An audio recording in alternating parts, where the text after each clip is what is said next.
আসসালামু আলাইকুম, কেমন আছেন সবাই? আমি গিয়েছিলাম গাজীপুর মাওনা। ওখান থেকে আসার সময় গার্মেন্টসের আন্দোলন শুরু হয়ে গিয়েছিল। তারপরে গাড়িটা ঘুরিয়ে আমি ভিতর দিক দিয়ে ভবানীপুর থেকে ভিতরে ঢুকছি, রাজেন্দ্রপুর চৌরাস্তা আসবো। ওখান থেকে ভিতর দিয়ে একবারে রাস্তা আছে, টঙ্গী চৌরাস্তা আসা যায়, আর টঙ্গী কলেজ গেট আসা যায়। তো ভিতরে ঢোকার পরে দুই সাইডে গজারি বাগান, অনেক সুন্দর লাগতেছে, আর ছোট একটা রাস্তা। তো আমি একা না, এখানে আরও আমার সাথে অনেক গাড়ি ঢুকছে। তো আমি ভাবলাম যে একটু ভিডিও করা যায়, তো ভিডিও করলাম।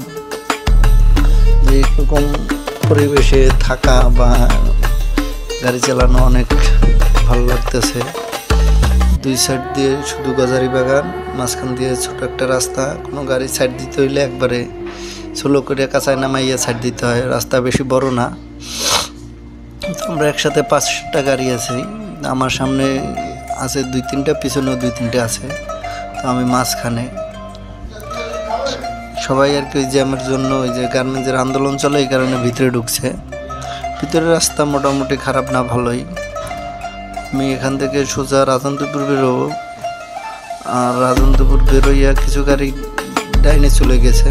আমি বামে গিয়ে রেলগেট পার হয়ে ভিতর দিয়ে একবারে জয়দেবপুর শহরে আসছিলাম।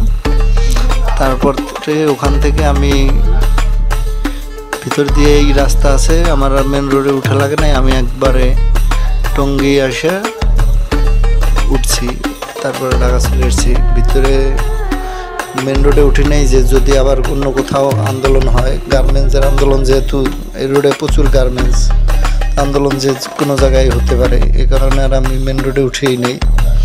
একবারে ভিতর দিয়ে যত দূর আসা যায় তত দূর, একবারে ঢাকার কাছাকাছি চলে আসছি। আমার কাছে খুবই ভালো লাগছে। আঁকা বাঁকা পথ, 3-4 গাড়ি একসাথে যাচ্ছি, খুবই সুন্দর এবং চমৎকার লাগছে। ভালো থাকবেন সবাই, ধন্যবাদ, আল্লাহ হাফেজ।